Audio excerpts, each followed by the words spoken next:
नमस्कार, मेरा नाम है डॉक्टर मनीषा और एक बार फिर से स्वागत है आप सबका मेरे चैनल एमके होम केयर पे, जहां हम बात करते हैं हेल्थ डिसऑर्डर के बारे में, skin care and hair care के बारे में और जानते हैं उससे रिलेटेड होम्योपैथिक ट्रीटमेंट।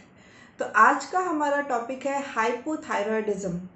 तो थायराइड पे मैंने कभी भी वीडियो नहीं बनाया था, तो मैंने सोचा कि स्टार्ट करते हैं थायराइड ग्लैंड से और हाइपोथायरॉयडिज्म पे सबसे पहले वीडियो बनाते हैं, क्योंकि ये ज़्यादा कॉमन है एज़ कम्पेयर टू हाइपरथायरॉयडिज्म। तो क्या होता है ये हाइपो एंड हाइपर, और कैसे थायराइड बढ़ जाता है, और अगर आपको थायराइड बढ़ा है तो इन दोनों में से आपको क्या हुआ है, और सारी डिटेल्स जानते हैं इस वीडियो में आगे। तो चलिए वीडियो शुरू करते हैं। लेकिन उससे पहले अगर आप मेरे चैनल पे न्यू हो, अगर आप पहली बार देख रहे हैं मेरा वीडियो, तो चैनल को ज़रूर सब्सक्राइब कर दीजिएगा। और अगर वीडियो पसंद आता है, वीडियो में कुछ भी अच्छा लगता हो, तो वीडियो को ज़रूर लाइक करें और शेयर कर दें अपने फ्रेंड्स एंड फैमिलीज़ में। हाइपरथायरॉयडिज्म और हाइपोथायरॉयडिज्म जानने से पहले सबसे पहले ये जानते हैं कि थायराइड ग्लैंड क्या है। तो आपकी बॉडी में, आपके नेक में, यहाँ पे इस जगह पे जो है थायराइड ग्लैंड सिचुएटेड होता है। एक बटरफ्लाई शेप में थायराइड ग्लैंड सिचुएटेड होता है, और ये आपकी बॉडी का बहुत इम्पॉर्टेंट एंडोक्राइन ग्लैंड है, यानी कि जो ग्लैंड हार्मोन सिक्रीट करता है उसे एंडोक्राइन बोलते हैं। तो ये आपकी बॉडी का बहुत ही इम्पॉर्टेंट ग्लैंड है थायराइड ग्लैंड। और इस थायराइड ग्लैंड से जो है T3 और T4 सिक्रीट होते हैं। अब ये T3 और T4 जो है दोनों ही आपकी बॉडी के लिए बहुत ही इम्पॉर्टेंट है। ये दोनों ही जो है हार्मोन T3 एंड T4 आपकी बॉडी में बहुत ही इम्पॉर्टेंट रोल प्ले करते हैं। चाहे मेटाबॉलिक एक्टिविटी ले लो, डाइजेस्टिव हेल्थ ले लो, ग्रोथ एंड ब्रेन डेवलपमेंट ले लो, बोन डेवलपमेंट ले लो, सब चीज़ में इम्पॉर्टेंट रोल प्ले करते हैं। ओवरऑल आपकी बॉडी के लिए ये बहुत ज़्यादा इम्पॉर्टेंट है T3 एंड T4। अब ये T3 और ये T4 को जो रेगुलेट या स्टिमुलेट या कंट्रोल कौन करता है, तो ये कंट्रोल करता है TSH हार्मोन। अब ये TSH हार्मोन जो है आपकी ब्रेन जो है, ब्रेन में सिचुएटेड होता है पिट्यूटरी ग्लैंड। उस पिट्यूटरी ग्लैंड से TSH आता है और वो स्टिमुलेट करता है T3 एंड T4 को। तो इन शॉर्ट मैं बोलूँ तो थायराइड ग्लैंड के T3 एंड T4 हार्मोन जो है उसको स्टिमुलेट या उसको कंट्रोल कर रहा है TSH हार्मोन, जो कि आपके ब्रेन के पिट्यूटरी ग्लैंड से आ रहा है। तो जब भी आपकी बॉडी में T3 और T4 लेवल कम हो जाता है किसी भी कारण से, तो आपकी ब्रेन के पिट्यूटरी ग्लैंड जो है, वहाँ जहाँ TSH सिक्रीट हो रहा है, वहाँ से TSH जो है थायराइड ग्लैंड को स्टिमुलेट करता है। TSH का लेवल बढ़ जाता है। जब T3 और T4 का लेवल कम हो जाता है तो TSH अपना लेवल बढ़ा के T3 एंड T4 को स्टिमुलेट करता है कि आपका लेवल कम हो गया है। और जब T3 और T4 नॉर्मल रहते हैं तो TSH जो है लो रहता है, यानी कम रहता है। तो ये दोनों चीज़ें अपोजिट काम करती है। जब आपका T3 और T4 बढ़ा हुआ होगा तो TSH कम होगा, और जब आपका T3 T4 कम होगा तो आपका TSH बढ़ा होगा।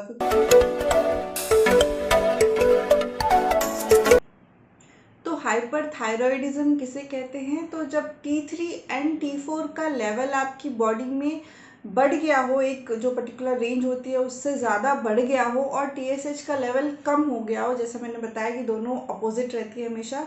तो जब T3 T4 बढ़ गया हो और TSH कम हो गया तो उसे हाइपरथायरॉयडिज्म बोलते हैं। और वही अगर T3 T4 कम हो गया हो और TSH का लेवल बढ़ गया हो तो उसे हाइपोथायरॉयडिज्म बोलते हैं।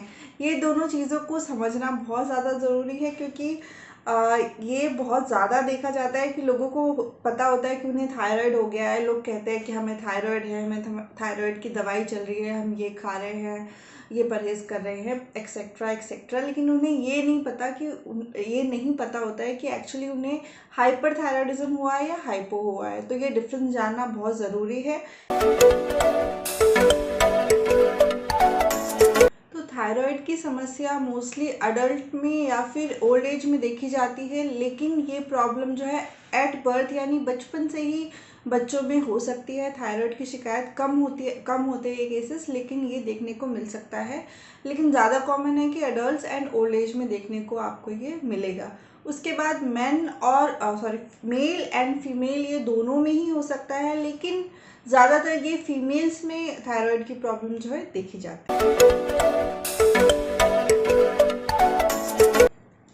हाइपोथायरॉयडिज्म के सिम्टम्स की अगर हम बात करें तो अचानक से जो है वेट गेन होना शुरू हो जाता है पेशेंट का, बहुत ज़्यादा वेट गेन होने लग जाता है, मोटापा की तरफ जो है पेशेंट बढ़ने लग जाते हैं। एंड सेकंड सिम्टम है कि बहुत ज़्यादा टायर्डनेस, बहुत ज़्यादा थका थका फील होता है, बिना कुछ किए ही अगर आप थके जा रहे हो, बहुत ज़्यादा एनर्जी नहीं रह रही है बॉडी में, तो ये हाइपोथायरॉयडिज्म का सिम्टम हो सकता है। नेक्स्ट है थिनिंग ऑफ हेयर या फिर हेयर फॉल बहुत ज़्यादा होना, बहुत एक्सेसिव हेयर फॉल हो जाना, अचानक से जो है हेयर फॉल जो है आपका बहुत ज़्यादा बढ़ रहा है अगर, तो ये भी इसका सिम्टम हो सकता है। नेक्स्ट है ड्राई स्किन, तो आपको आपकी स्किन बहुत ज़्यादा रूखी, बहुत ज़्यादा ड्राई महसूस होने लग जाएगी अचानक से। एंड उसके बाद नेक्स्ट है पफ़ी फेस, तो आपके फेस में, आपके आईज़ के अराउंड या स्किन पे या हाथों पे कहीं पे भी थोड़ी स्वेलिंग सी महसूस होगी, थोड़ा एडिमा जैसा फील होगा कि यहाँ पे कुछ ऐसे उभरा सा हो गया है, कुछ ऐसे लिक्विड सा जमा है, ऐसा पफ़ी पफ़ी सा फेस एंड आपके बॉडी में आपको कहीं कहीं फील हो सकता है। नेक्स्ट है अगर फीमेल्स में ये प्रॉब्लम हो रही है तो उनकी मेंस्ट्रुअल साइकिल डिस्टर्ब हो सकती है, इरेगुलर हो सकती है, जो पीरियड्स आ रहे हैं वो बहुत ज़्यादा हैवी फ्लो के साथ आ सकते हैं, बहुत ज़्यादा इरेगुलरिटी देखने को मिल सकती है। कंसीव करने में अगर कोई फैमिली प्लानिंग भी कर रहा है तो कंसीव करने में, बेबी कंसीव करने में बहुत ज़्यादा दिक्कतें आ सकती है। कई बार कंसीव होने के बाद अबॉर्शन का केस भी देखने को मिल सकता है अगर हाइपोथायरॉयडिज्म हो गया है पेशेंट को तो। नेक्स्ट है होर्सनेस इन वॉइस, तो आवाज़ एकदम से चेंज हो जाएगी, बहुत ज़्यादा भारीपन महसूस होगा आवाज़ में। उसके बाद है मूड स्विंग्स एंड डिप्रेशन, तो बहुत ज़्यादा मूड स्विंग्स आने लग जाएंगे, बहुत ज़्यादा आप डल फील करोगे, डिप्रेसिव फील करोगे। डाइजेस्टिव सिस्टम भी इस केस में जो है अच्छे से काम नहीं करता है, आपका डाइजेशन, आपका मेटाबॉलिज्म स्लो हो जाता है, कॉन्स्टिपेशन की भी शिकायत हो सकती है इसमें। एंड लास्ट है कि हार्ट बीट या हार्ट रेट जो है स्लो हो जाता है, जिसे हम ब्रेडिकार्डिया बोलते हैं। अगर टेस्ट की बात करें तो अगर आपको पता करना है कि आपको थायराइड है या नहीं है, तो आप सिंपली अपना ब्लड टेस्ट करा सकते हैं T3, T4 and TSH level के लिए। ये तीनों चीज़ें चेक हो जाती हैं और जब रिपोर्ट आएगी आपकी तो उससे क्लियर कट पता लग जाता है कि आपके T3, T4 एंड TSH का लेवल क्या है एंड आपको अगर थायराइड है या नहीं है, सब उससे क्लियर हो जाता है।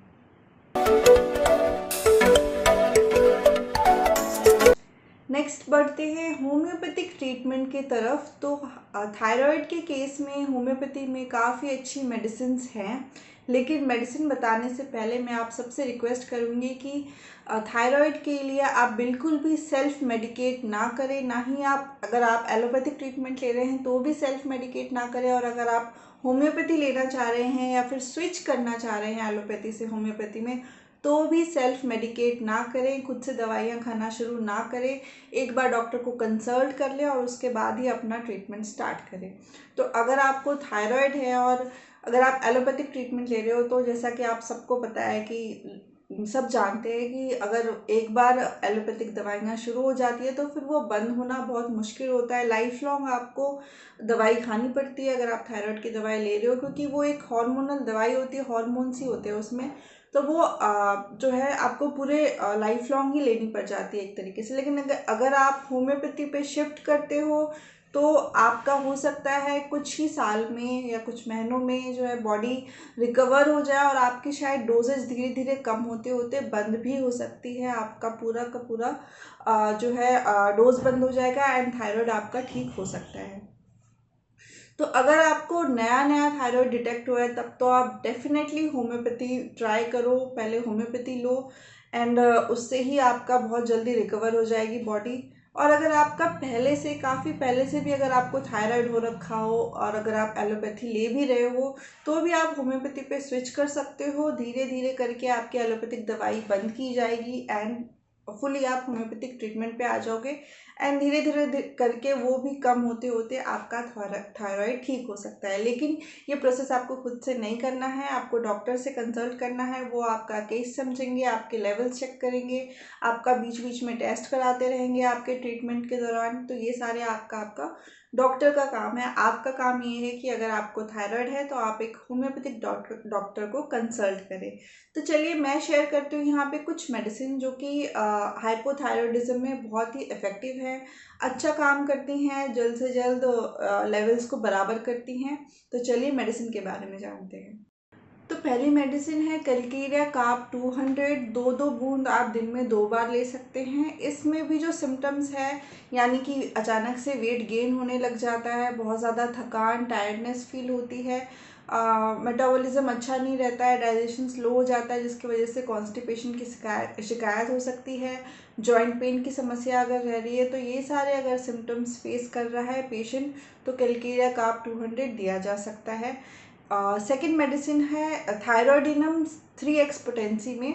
तो ये टैबलेट्स के फॉर्म में आपको मिलेंगे, 2 टैबलेट्स आप दिन में 3 बार ले सकते हैं। ये मेडिसिन जो है थायराइड ग्लैंड से ही बनाई गई है और ये मेडिसिन जो है एक्ट करती है कि थायराइड ग्लैंड अपना प्रॉपर फंक्शनिंग कर पाए, उस प्रॉपर फंक्शनिंग में सपोर्ट करती है थायराइड ग्लैंड को। तो ये मेडिसिन जो है दोनों ही पेशेंट ले सकते हैं, यानी कि जिन्हें हाइपोथायरॉयडिज्म है वो भी ले सकते हैं और हाइपरथायरॉयडिज्म वाले भी ले सकते हैं। दोनों ही केस में लिया जा सकता है। थायराइड को जो है प्रॉपर रेगुलेट करती है एंड प्रॉपर फंक्शन में हेल्प करती है ये मेडिसिन। तो आई होप कि आपके लिए वीडियो हेल्पफुल रही होगी। अगर वीडियो में कुछ भी अच्छा लगा हो, वीडियो पसंद आया हो, तो वीडियो को ज़रूर लाइक कीजिएगा और शेयर कर दीजिएगा अपने फ्रेंड्स एंड फैमिलीज़ में। कुछ भी आपके डाउट्स हैं, कुछ सजेशंस हैं तो आप कमेंट बॉक्स में पूछ सकते हैं। अगर आप किसी भी चीज़ के लिए मुझसे कंसल्टेशन लेना चाहते हैं तो नीचे डिस्क्रिप्शन में डिटेल्स दिए गए हैं, आप उसके थ्रू मुझसे कांटेक्ट कर सकते हैं और अपना ऑनलाइन कंसल्टेशन बुक कर सकते हैं। अगर अभी तक आपने मेरा चैनल को सब्सक्राइब नहीं किया है तो चैनल को प्लीज़ सब्सक्राइब कर दीजिएगा, बेल आइकन भी हिट कर दें ताकि आपको मेरे वीडियोस की नोटिफिकेशन मिलती रहे। मिलती हूँ आप सबसे नेक्स्ट वीडियो में। वीडियो देखने के लिए थैंक यू सो मच।